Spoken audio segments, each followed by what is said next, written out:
sou o Paulo Henrique Vaz da Silva, sou conhecido por Paulo Vaz. Estou aqui para fazer a minha apresentação. Bom, eu sou técnico em contabilidade, tenho também em eletrônica, eu sou graduado em ciências contábeis, tenho especialização em controladoria e didática do ensino superior e avaliação econômica de empresas e sou mestre em ciências contábeis pela PUC de São Paulo. Bom, vamos à segunda pergunta. Como a contabilidade contribuiu para o seu desenvolvimento pessoal? Essa é uma resposta muito complexa de se dar, porque a ciência contábil te permite, uma das coisas, pelo menos para mim, pensar de forma organizada, né? O débito, o crédito, a origem e a aplicação do recurso. Isso me ajudou bastante no processo de organização, de construção de ideias e de pensamentos. E uma questão interessante também foi a questão do controle financeiro, entender a operacionalização dos negócios, das atividades empresariais e principalmente o processo estratégico que a contabilidade tem dentro das corporações, sendo a linguagem universal dos negócios e o principal instrumento de análise financeira e econômica de qualquer tipo de entidade empresarial. Outro questionamento é: o que é preciso para ser um bom contador? Olha, para ser um bom contador nos dias atuais, onde nós temos essa revolução tecnológica nas rotinas mecânicas do serviço operacional na contabilidade, são 3 coisas que eu acho que são primordiais. Primeiro é gostar de estudar. O contador de alto nível ele precisa estar estudando constantemente, não só contabilidade, como negócios, finanças, parte de economia, administração e outros assuntos.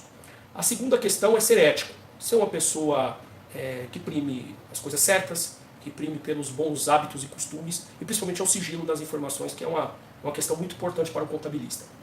E a terceira coisa é ser um sujeito universalista, multidisciplinar, ou um sujeito, como é que a gente diz, interdisciplinar com os conhecimentos interligados à área contábil. Por que isso? Porque pelo fato do próprio compêndio de normas existentes, das normas brasileiras de contabilidade, das IFRS, e toda essa questão de tecnologia, o profissional de contabilidade hoje ele tem que ser um sujeito multiuso. Ele tem que conhecer um pouco de tudo na área de negócio. Até porque você não contabiliza corretamente se você não entender a origem de uma operação, como é que funciona uma estrutura operacional de um determinado evento econômico, do qual será contabilizado na empresa. Como você vê a evolução da contabilidade? Bom, a evolução da contabilidade ela vem tendo drásticas mudanças ao longo dos anos. Fazendo uma análise histórica rápida, ela começou de uma forma muito intensa em meados da década de 1980, quando houve a inserção do microcomputador da informática de uma forma popularizada, tanto nas pequenas quanto nas grandes empresas. Posteriormente tivemos uma evolução muito forte na parte de normas nos anos 90, com o surgimento de inúmeras declarações acessórias ao fisco, de formas diferentes de se apurar a tributação. Na década de 2000 tivemos talvez a maior revolução de todas, que foi a Lei 11.638 e a 11.941, que institucionaliza as normas internacionais de contabilidade como plataforma técnica para o processo de contabilização e tratamento de determinados eventos. Tivemos o Decreto 6.022 de 2006, que é o Serviço Público de Escrituração Digital, que trouxe profundas mudanças na estruturação da base de dados a ser enviada ao poder público. E tivemos nessa década agora que estamos a popularização de uma série de SPEDs com contribuições, a ECD, ECF, a REINF, que está sendo implementada agora, o E-Social e uma série de outras obrigações acessórias como o COAF, entre outras. E também uma profunda inovação na parte tecnológica, que trouxe profundas mudanças no processo de operacionalização das rotinas operacionais contábeis, que trouxe, guardadas as devidas proporções, a revolução industrial. Ou seja, você teve uma automação desses processos mecânicos em detrimento ao que tinha anteriormente. Um outro questionamento é: qual o conselho que você pode dar aos futuros contadores? Olha, não digo conselho, mas uma dica de quem tem já mais de 20 anos de profissão. Escolher uma área, você não vai ficar bom em tudo. Você precisa ser especialista em um determinado assunto e conhecer bem outros. Definir sua carreira logo cedo, o que você deseja ser. Ou seja, quer trabalhar com auditoria? Vá inicialmente para a auditoria já logo cedo. Você quer ser um profissional que trabalha em empresa prestadora de serviços contábeis?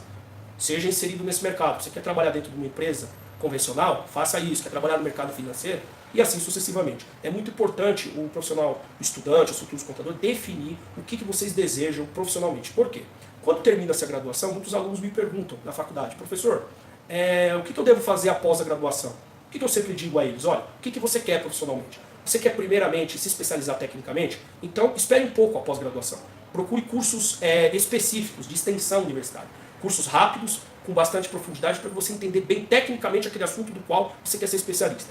E posteriormente, para uma formação mais universalista, você escolhe a pós-graduação que você deseja. Ah, mas qual pós-graduação eu quero ter? Eu pergunto às vezes: você quer fazer controladoria? Quer.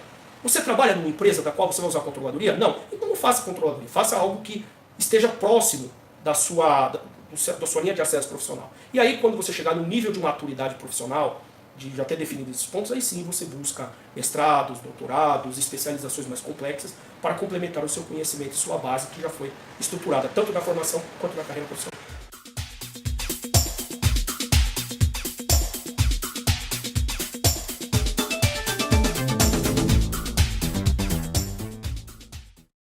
Então, meu nome é Eduardo, eu estudei Ciências Contábeis, trabalhei muito tempo na área, hoje eu sou empresário. Qual a área de maior facilidade de atuação? Bom, eu gosto muito da parte de tributos, né? A parte de tributos é uma coisa que eu gosto muito. Eu gostava muito de trabalhar com empresa de lucro real, que ela é muito dinâmico. Simples Nacional é uma coisa mais engessada ali, né? O lucro real não, você tem que... quando eu atuava, né, com empresa de lucro real, tinha o LALUR, gostava muito de fazer apuração de impostos, contribuição social, imposto de renda, de ver realmente o que dá para deduzir, o que não dá, é muito dinâmico, né? Então, eu gostava muito dessa área. Então, eu aconselho a se especializar, quem está ingressando agora, a se especializar nessa área, porque os impostos sempre existiu, sempre vão existir e ninguém quer pagar. Então, se você conhece métodos dentro da própria legislação, que você consegue fazer uma reforma tributária dentro de uma empresa e reduzir a carga tributária, tudo dentro da lei, né? Então você é um profissional que vai ter valor no mercado. A tecnologia dispensa os contadores? Olha, eu diria que não dispensa os contadores, mas eu diria que é essencial. Eu trabalhei num escritório onde o gerente, escritório contábil, onde o gerente, ele não era contador, ele era formado em TI. Por quê? Porque tinha que fazer a parametrização do sistema para entregar as obrigações acessórias, né? Então, os contadores, nós da área contábil não entendíamos muito da parte de tecnologia, né? E ele era um cara muito, muito capacitado nessa área.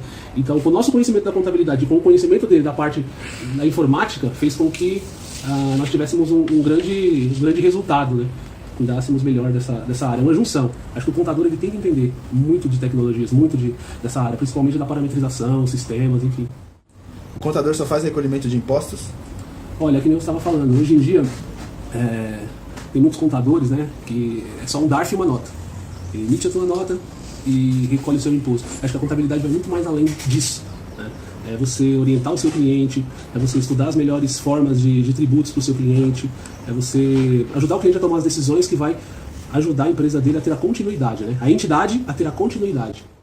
Quando um empresário ou uma pessoa que quer abrir o seu negócio lhe procura, quais as maiores dificuldades que essas pessoas têm? Normalmente é quanto eu vou pagar de imposto, né?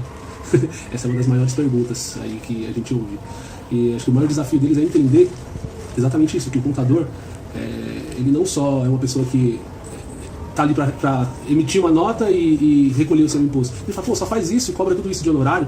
Não entende que o computador ele tem que entregar as obrigações acessórias, ele tem que cuidar dessa parte, porque existem multas muito altas, né? E se o contador não se atentar a esses prazos, essas entregas, essas obrigações, ele acaba prejudicando a saúde da empresa. Então, a maior dúvida das pessoas é sobre os tributos, sobre os impostos, né? Carga tributária. Certo. Para encerrar, qual conselho você dá para os futuros contadores? Que se capacitem, né? Que se capacitem e que tenham ética e transparência. Então, hoje a gente vê que muitos contadores, eles acabam cobrando um honorário baixo para ter muitas empresas e acabam não cuidando muito bem dessas empresas, né? Acaba querendo ganhar só no volume e acaba não entregando um serviço de qualidade. Então eu trabalhei num escritório onde eu aprendi muito que esse dono desse escritório ele tinha poucas empresas, mas poucas empresas que se pagavam muito bem e que se exigiam um serviço de qualidade. Então acho que hoje em dia o importante não é a quantidade, e sim a qualidade, né? E esse é o conselho que eu dou para os jovens aí que estão ingressando nessa área. É uma área muito boa, uma área muito promissora, é que vocês estudem, se capacitem e tem que gostar, tem que amar. É uma área que você tem que fazer por amor, porque se você fizer pelo dinheiro, lá na frente você acaba se frustrando. Então eu entrei na área pelo exemplo da minha irmã e acabei continuando por amor que eu criei nas práticas.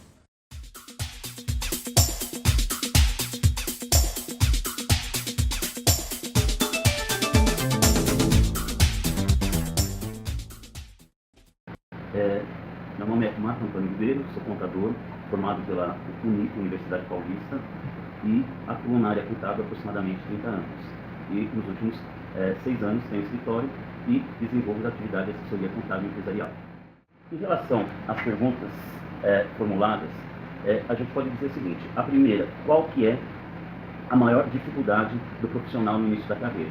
Normalmente, a dificuldade encontrada é em relação à experiência, pois o mercado normalmente tende a absorver as pessoas, né, o profissional que já tem uma certa dose de experiência.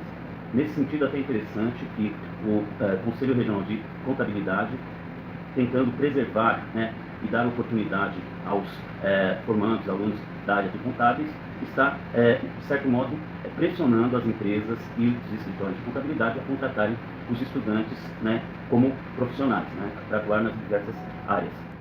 Em relação às vantagens e desvantagens de se atuar na área contábil, a gente poderia dizer o seguinte, que as vantagens estão relacionadas às diversas áreas de atuação, ou seja, o profissional da área contábil ele pode atuar junto à área de recursos humanos, folha de pagamento, a parte de assessoria fiscal, a parte contábil, a parte de custos, auditoria, enfim, existem diversas áreas de atuação que somente o profissional com formação em ciências contábeis tem a plena capacidade de atuar. Em relação à desvantagem, ainda hoje existe uma certa discriminação em relação à remuneração pelo trabalho prestado, principalmente para quem atua em escritórios ou empresas de porte menor, cujo profissional ainda não tem uma remuneração que atenda plenamente toda a sua necessidade em relação a aquilo que ele desempenha, a função e ao seu trabalho. Mas isso também depende de profissional para profissional. Enfim, fica a dica para os futuros profissionais da área. Como eu, no meu modo de ver, pelo tempo que atuo na área, existe muito mais vantagens do que desvantagens na profissão. Então, a gente sempre recomenda para as pessoas que não desistam da profissão. É uma profissão que, apesar de ter dificuldades e às vezes até que ser colocada num segundo